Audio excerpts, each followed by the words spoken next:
ഡിസൈനിങ്ങുമായി ബന്ധപ്പെട്ട കാര്യങ്ങളാണ് ഫസ്റ്റ് ഇയറിൽ നമ്മൾ പ്രധാനമായും പഠിച്ചത്. എന്നാൽ വിവിധ പ്രിൻറ്റിംഗ് രീതികളെക്കുറിച്ചും image area, non image area എന്നിവയുടെ പൊസിഷൻ ഓരോ തരം പ്രിൻറ്റിങ്ങിലും എങ്ങനെയായിരിക്കും എന്നതിനെ സംബന്ധിച്ചും ചെറിയൊരു ഇൻട്രൊഡക്ഷൻ നിങ്ങൾക്ക് കിട്ടിയിരുന്നു. ഓഫ്സെറ്റ് പ്രിൻറ്റിങ്ങിന് പുറമെ വാണിജ്യാടിസ്ഥാനത്തിൽ ഉപയോഗിക്കുന്ന മറ്റുള്ള പ്രിൻറ്റിംഗ് രീതികളെക്കുറിച്ചാണ് നമ്മളിപ്പോൾ പഠിച്ചുകൊണ്ടിരിക്കുന്നത്. ഇന്ന് നമുക്ക് സ്ക്രീൻ പ്രിൻറ്റിംഗ് എന്താണെന്ന് നോക്കാം. Porous printing process. Screen printing എന്നത് ഒരു പോറസ് പ്രിൻറ്റിംഗ് രീതിയാണ്. അതായത് ഇമേജ് ഏരിയയുടെ തുറന്നിരിക്കുന്ന ഭാഗത്തുള്ള ചെറിയ സുഷിരങ്ങളാണ് പ്രിൻറ്റിങ്ങിന് സഹായിക്കുന്നത്. ഇവിടെ നോൺ ഇമേജ് ഏരിയയുടെ ഭാഗം അടഞ്ഞിരിക്കുന്നു. പ്രധാനപ്പെട്ട പ്രിൻറ്റിംഗ് രീതികളെ പരിഗണിക്കുകയാണെങ്കിൽ ഏറ്റവും പഴക്കമുള്ള, ഏറ്റവും ലളിതമായ, ചിലവ് കുറഞ്ഞ പ്രിൻറ്റിംഗ് രീതികളിൽ ഒന്നാണ് സ്ക്രീൻ പ്രിൻറ്റിംഗ്. Printing process. ഒരു സ്റ്റെൻസിലിൻ്റെ തുറന്നിരിക്കുന്ന ഭാഗത്തുകൂടി, അതായത് ഇമേജ് ഏരിയയുടെ ഭാഗത്തുകൂടി മഷിയെ സ്റ്റെൻസിലിൻ്റെ താഴെയുള്ള സ്ക്രീനിലേക്കും അതുവഴി സ്ക്രീനിന് താഴെയുള്ള സബ്സ്ട്രേറ്റിലേക്കും, അതായത് പ്രിൻ്റ് ചെയ്യാനുള്ള മീഡിയത്തിലേക്കും, അത് എന്തുമാകട്ടെ, പേപ്പറോ തുണിയോ ഗ്ലാസോ അങ്ങനെ എന്തും, സബ്സ്ട്രേറ്റിലേക്ക് എത്തിക്കുക എന്ന പ്രക്രിയയാണ് screen printing. Applications of screen printing. ഏത് സബ്സ്ട്രേറ്റിലും നമുക്ക് പ്രിൻ്റ് ചെയ്തെടുക്കാം. വൈവിധ്യമുള്ള പ്രിൻ്റഡ് പ്രോഡക്ട്സ് ആണ് സ്ക്രീൻ പ്രിൻറ്റിങ്ങിൻ്റെ ഏറ്റവും വലിയ പ്രത്യേകത. ടീഷർട്ടിലോ ഫുട്ബോളിലോ ബോർഡുകളിലോ ബോട്ടിലുകളിലോ എന്തിൽ വേണമെങ്കിലും സ്ക്രീൻ പ്രിൻറ്റിങ്ങിൻ്റെ ആപ്ലിക്കേഷൻ നമുക്ക് സാധിക്കും. Advantages of screen printing. Screen പ്രിൻറ്റിങ്ങിൻ്റെ ആപ്ലിക്കേഷൻ പറഞ്ഞപ്പോൾ നമ്മൾ പറഞ്ഞിരുന്നു, വൈവിധ്യമാണ് സ്ക്രീൻ പ്രിൻറ്റിങ്ങിൻ്റെ ഏറ്റവും വലിയ പ്രത്യേകത. ഏതു തരം പ്രതലത്തിലും നമുക്ക് പ്രിൻ്റ് ചെയ്യാം. ഫാബ്രിക്കോ മെറ്റലോ പേപ്പറോ ബോർഡോ ഗ്ലാസോ എന്ത് വേണമെങ്കിലും. സ്ക്രീൻ പ്രിൻറ്റിങ്ങിൻ്റെ ഏറ്റവും വലിയ ഒരു അഡ്വാൻറ്റേജ് ഇത് തന്നെയാണ്. അധികം സങ്കീർണമല്ലാത്ത പ്രിൻറ്റിംഗ് രീതിയാണ് സ്ക്രീൻ പ്രിൻറ്റിംഗ്. മറ്റുള്ള പ്രിൻറ്റിംഗ് രീതികളെ അപേക്ഷിച്ച് നമുക്ക് എളുപ്പത്തിൽ ചെയ്യാവുന്ന ഒന്ന്. പ്രൊഡക്ഷൻ കോസ്റ്റ് കുറവാണ് എന്നതാണ് സ്ക്രീൻ പ്രിൻറ്റിങ്ങിൻ്റെ മറ്റൊരു അഡ്വാൻറ്റേജ്. പ്രധാനമായും ഇനീഷ്യൽ കോസ്റ്റ് മറ്റുള്ള പ്രിൻറ്റിംഗ് രീതികളുമായി താരതമ്യം ചെയ്യുമ്പോൾ വളരെ കുറവാണ്. ചെറിയ കുടിൽ വ്യവസായം എന്ന രീതിയിൽ സ്ക്രീൻ പ്രിൻറ്റിംഗ് യൂണിറ്റുകൾ കാണപ്പെടുന്നതിൻ്റെ കാരണവും ഇതുതന്നെയാണ്.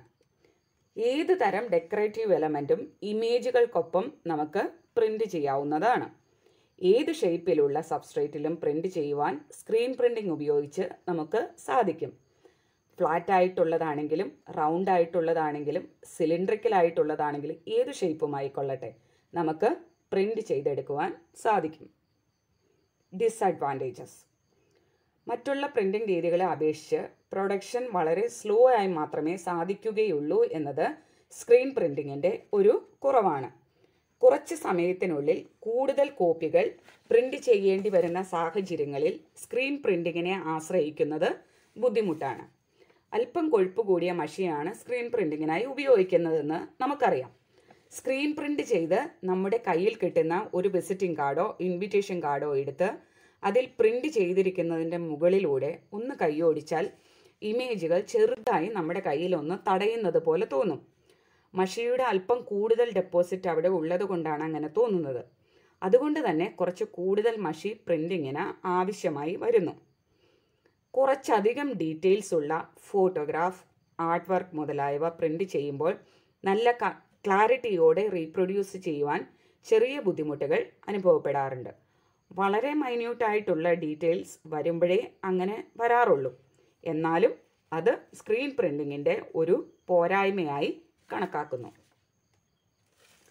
Screen printing process. ആദ്യം തന്നെ ചെറിയ പോഴ്സുള്ള അഥവാ സുഷിരങ്ങളുള്ള ഫാബ്രിക്, അതായത് സ്ക്രീൻ നല്ല ടൈറ്റായി ഫ്രെയിമിൽ ഉറപ്പിക്കുക. അതിനുശേഷം സ്ക്രീനിന് മുകളിൽ സ്റ്റെൻസിൽ പതിപ്പിക്കുക. സ്റ്റെൻസിലിന് മുകളിലേക്ക് ഇങ്ക് ഒഴിക്കുക. സ്റ്റെൻസിലിന് മുകളിൽ ഒഴിച്ച ഇങ്ക് ഒരു സ്ക്വീജി ഉപയോഗിച്ച് ഒരു സൈഡിലേക്ക് വടിക്കുക. അപ്പോൾ തുറന്നിരിക്കുന്ന ഇമേജ് ഏരിയയുടെ ഭാഗത്തുകൂടെ ചെറിയ സുഷിരങ്ങളിലൂടെ മഷി ഫ്രെയിമിന് താഴെ വെച്ചിരിക്കുന്ന സബ്സ്ട്രേറ്റിൽ എത്തുന്നു. ഇതേ മഷി എതിർദിശയിലേക്ക് വടിച്ച് നമുക്ക് അടുത്ത കോപ്പി പ്രിന്റ് ചെയ്യാം. ഒഴിച്ചു കൊടുത്തിരിക്കുന്ന മഷി തീരുന്നതുവരെ ഈ പ്രക്രിയ ആവർത്തിക്കുക. സ്ക്വീജി.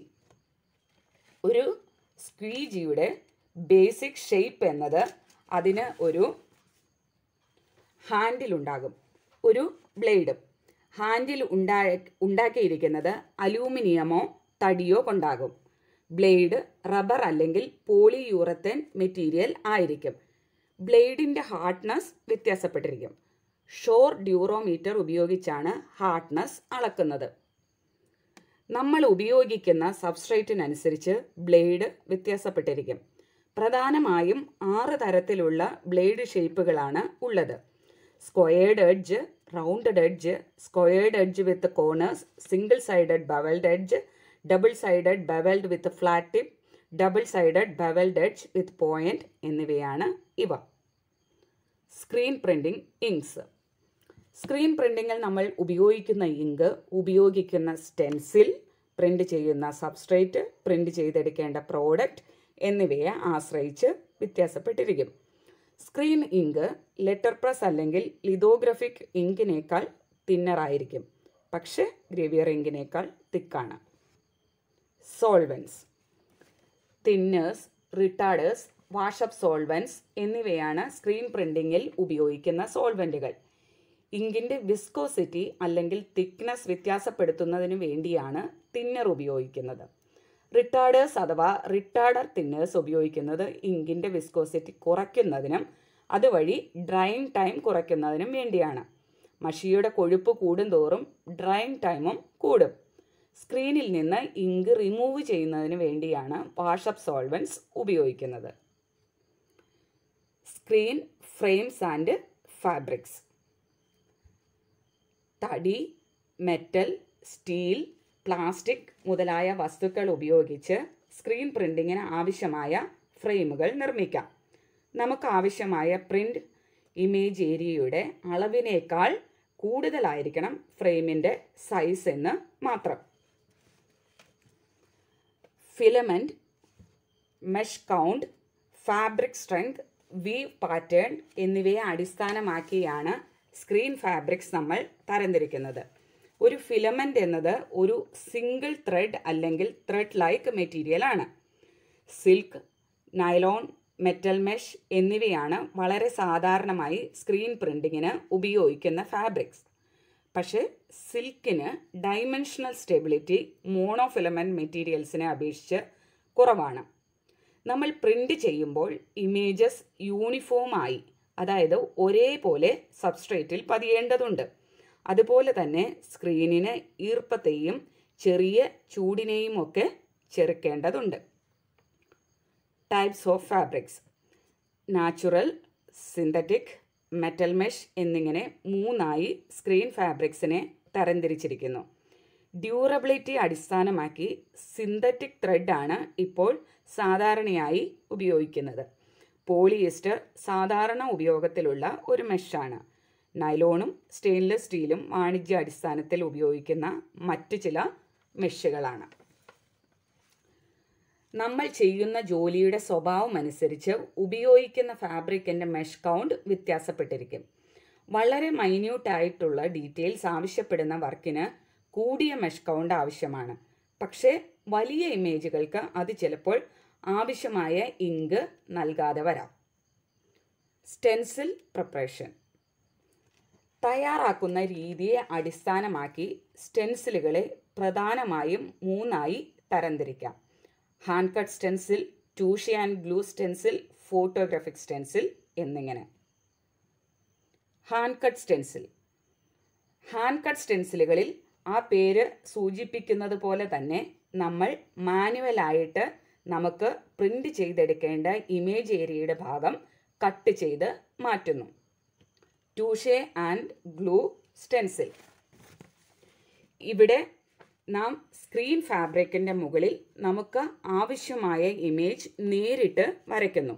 ഒരു ഓയിൽ ബേസ്ഡ് പിഗ്മെൻ്റായ ലിതോഗ്രഫിക് ടൂഷെ ഉപയോഗിച്ചാണ് ഇത് വരയ്ക്കുന്നത്. അതിനുശേഷം ഒരു വാട്ടർ ബേസ്ഡ് ഗ്ലൂ ഉപയോഗിച്ച് നോൺ ഇമേജ് ഏരിയയെ ബ്ലോക്ക് ചെയ്യുന്നു. Photographic stencils. ഫോട്ടോഗ്രാഫിക് സ്റ്റെൻസിലാണ് ഏറ്റവും സാധാരണയായി സ്ക്രീൻ പ്രിന്റിങ്ങിന് ഉപയോഗിക്കുന്നത്. ചെറിയ ഡീറ്റെയിലുകളും സങ്കീർണമായ ഡിസൈനുകളുമൊക്കെ റീപ്രൊഡ്യൂസ് ചെയ്യുന്നതിന് ഇതാണ് ഏറ്റവും നല്ല മാർഗം. ഏത് ഷേപ്പ് സബ്സ്ട്രേറ്റിലും പ്രിന്റ് ചെയ്യുന്നതിനും എത്ര കളറുകൾ ചെയ്യുന്നതിനും ഏറ്റവും സൗകര്യപ്രദമായ മാർഗം ഇതുതന്നെയാണ്. ഫോട്ടോഗ്രാഫിക് സ്റ്റെൻസിലുകളെ പ്രധാനമായും 3ആയി തരംതിരിച്ചിരിക്കുന്നു: direct process, indirect process, direct indirect process എന്നിങ്ങനെ. Indirect process. Light sensitive emulsion ഉള്ള ഒരു ഫിലിം സ്റ്റെൻസിൽ തയ്യാറാക്കുന്ന ഈ പ്രോസസ്സിൽ നമ്മൾ ഉപയോഗിക്കുന്നു. അതായത് ഒരു പ്ലാസ്റ്റിക് ഷീറ്റിൻ്റെ മുകളിൽ ഫാക്ടറി കോട്ടഡ് ആയിട്ടുള്ള ലൈറ്റ് സെൻസിറ്റീവ് എമൽഷൻ ഉണ്ട്. എമൽഷനുമായി കോണ്ടാക്ട് വരുന്ന രീതിയിൽ നമുക്ക് പ്രിന്റ് ചെയ്യേണ്ട ഇമേജിൻ്റെ ഒരു പോസിറ്റീവ് ഫിലിം വയ്ക്കുക. അതിനുശേഷം ഇത് എക്സ്പോസ് ചെയ്യുമ്പോൾ ട്രാൻസ്പെറൻ്റ് ആയിട്ടുള്ള നോൺ ഇമേജ് ഏരിയയുടെ ഭാഗത്തുകൂടി ലൈറ്റ് എമൽഷനിൽ വീഴുകയും നോൺ ഇമേജ് ഏരിയയുടെ ഭാഗം ഹാർഡായി മാറുകയും ചെയ്യുന്നു. പിന്നീട് ഡെവലപ്പ് ചെയ്യുമ്പോൾ ഹാർഡായ ഭാഗം, അതായത് നോൺ ഇമേജ് ഏരിയയുടെ ഭാഗം അങ്ങനെ തന്നെ നിലനിൽക്കുകയും എക്സ്പോഷർ നടക്കാത്ത ഇമേജ് ഏരിയയുടെ ഭാഗം വാഷ് ചെയ്ത് പോവുകയും ചെയ്യുന്നു. അതായത് ഒപ്പേക്ക് ആയിട്ടുള്ള ഇമേജ് ഏരിയ കൊണ്ട് കവർ ചെയ്യപ്പെട്ടിരുന്നത് കൊണ്ട് ആ ഭാഗത്തുള്ള എമൽഷനിൽ ലൈറ്റ് വീണിട്ടില്ല. മൈൽഡ് ആയിട്ടുള്ള ഹൈഡ്രജൻ പെറോക്സൈഡോ ചെറു ചൂടുവെള്ളമോ എമൽഷനിൻ്റെ നേച്ചർ അനുസരിച്ച് നമുക്ക് ഡെവലപ്പിംഗ് സൊല്യൂഷനായിട്ട് ഉപയോഗിക്കാം. പിന്നീട് തണുത്ത വെള്ളത്തിൽ ജസ്റ്റ് ഒന്ന് വാഷ് ചെയ്ത് ആ ഒരു ഡെവലപ്പിംഗ് പ്രോസസ്സ് നിർത്തണം. പിന്നീട് ഈ സ്റ്റെൻസിൽ നനവോടുകൂടി തന്നെ സ്ക്രീനിൽ ചേർത്ത് ഒട്ടിക്കാം. നനവ് കുറവാണെങ്കിൽ അല്പം വെള്ളം സ്പ്രേ ചെയ്ത് കൊടുത്താൽ മതി. ഉണങ്ങിയതിന് ശേഷം ബേസ് മെറ്റീരിയൽ, അതായത് പ്ലാസ്റ്റിക് ഷീറ്റ് റിമൂവ് ചെയ്യുക.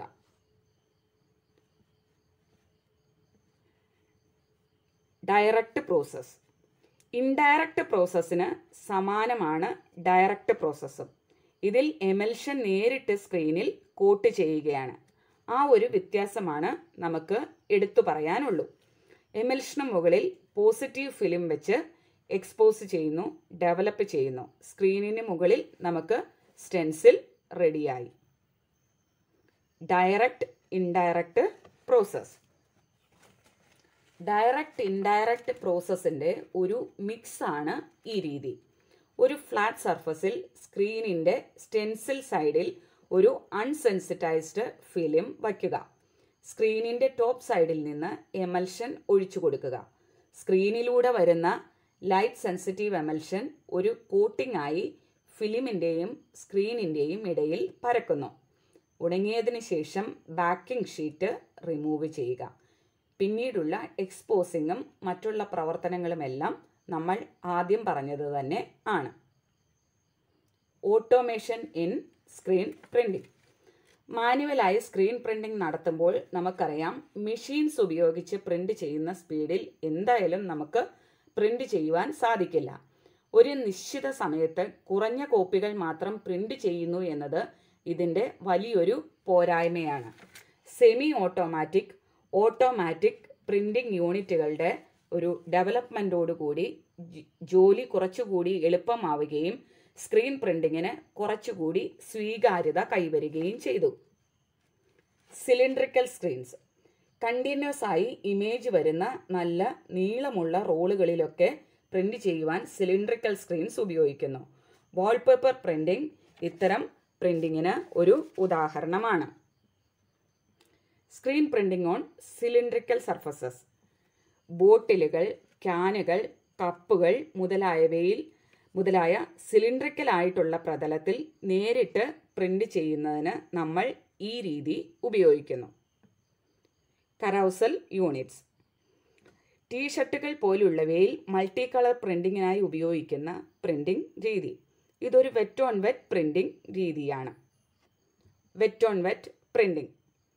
ഒരു കളർ ഉണങ്ങുന്നതിന് മുൻപ് തന്നെ അതിൻ്റെ മുകളിൽ അടുത്ത കളർ നേരിട്ട് പ്രിൻ്റ് ചെയ്യുന്ന രീതിയാണ് വെറ്റ് ഓൺ വെറ്റ് പ്രിൻറ്റിംഗ്. ടീഷർട്ടുകളിലൊക്കെ പ്രിൻ്റ് ചെയ്യുന്നതിന് ഈ രീതി വളരെ സാധാരണമായി ഉപയോഗിക്കുന്നു.